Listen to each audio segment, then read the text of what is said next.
खो जा ओ भगवन खो जा,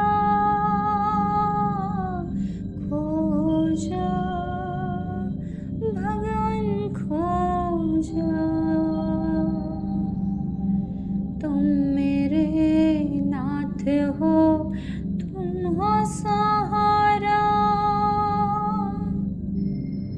तुम ही सदा साथ हो, तुम हो किनारा। खो जा भगवन खो जा, खो जा भगवन खो जा। शासनपति भगवान महावीर स्वामी के चरणों में अनंत अनंत वंदन। शासन प्रभाविका गुरनी मैया डॉक्टर पुनी ज्योति जी महाराज साहब के चरणों में अनंत अनंत वंदन नमन। आप सभी के भीतर बैठे परमात्मा को मेरा नमन, मेरा प्रणाम स्वीकार करें। बुद्ध का एक शिष्य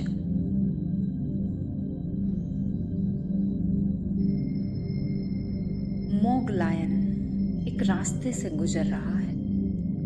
उसके साथ 10-15 सन्यासी और हैं। जोर से पैर में पत्थर लग जाता है, खून बहने लगता है। मोगलायन आकाश की तरफ हाथ जोड़कर किसी आनंद भाव में लीन हो जाता है। उसके चारों तरफ वे 15 भिक्षु हैरानी में खड़े रह जाते हैं कि मोगलायन जब अपने ध्यान से वापस लौटता है तो वे उससे पूछते हैं, आप क्या कर रहे थे?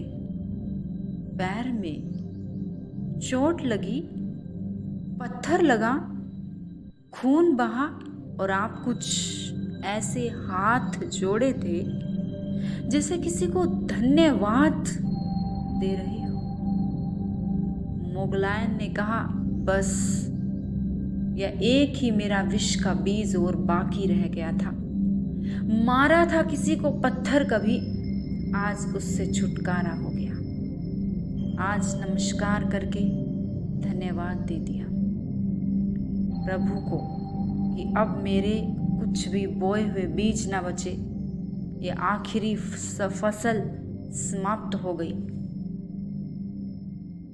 लेकिन अगर आपको रास्ते पर चलते वक्त पत्थर पैर में लग जाए तो इसकी बहुत कम संभावना है कि आप ऐसा सोचें कि किसी बोए हुए बीज का फल हो सकता है। ऐसा नहीं सोच पाएंगे।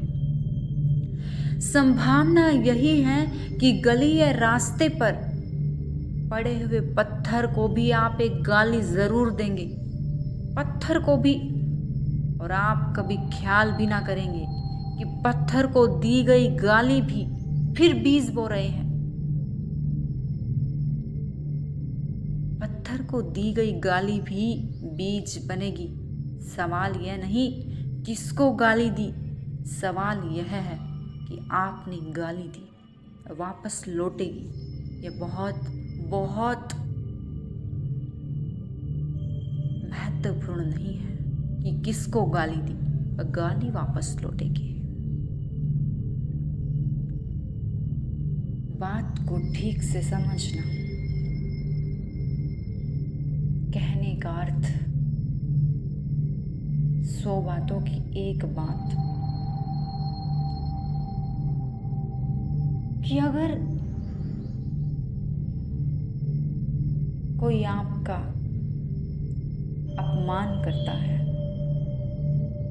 आपको गालियां देता है, आप किसी का अपमान करते हो, आप किसी को गाली देते हो, एक पत्थर को भी गाली देते हो, तो आपने फिर एक कर्म का बंधन बांध लिया। अगर कभी ऐसा कोई मौका आ जाए, रास्ते में पत्थर लग जाए, किसी ने आपका अपमान कर दिया, कोई आपसे घृणा करता है, किसी ने आपको गाली दी, तो प्रभु को धन्यवाद करो कि बस जो कर्म किया था आज वो कर्म पूरा हुआ। ऐसा भाव रखें तो अपने आप ही जो हम जन्म जन्मों से 84 लाख जीव योनियों से भटकते आ रहे हैं वो कर्म कम होंगे, सुख की प्राप्ति होगी, शांति की प्राप्ति होगी, हम भी शांत रहेंगे, आसपास वाले लोग भी शांत रहेंगे। एक नई ऊर्जा का संचार होगा, सबके भीतर प्रेम का भाव आएगा। आप भी ऐसा भाव करें, मैं भी ऐसा भाव करने का प्रयास करूं। आपने सुना, धन्यवाद। फिर से आपके भीतर बैठे परमात्मा को प्रणाम करती हूँ, वंदन करती हूँ। मेरा प्रणाम स्वीकार करें।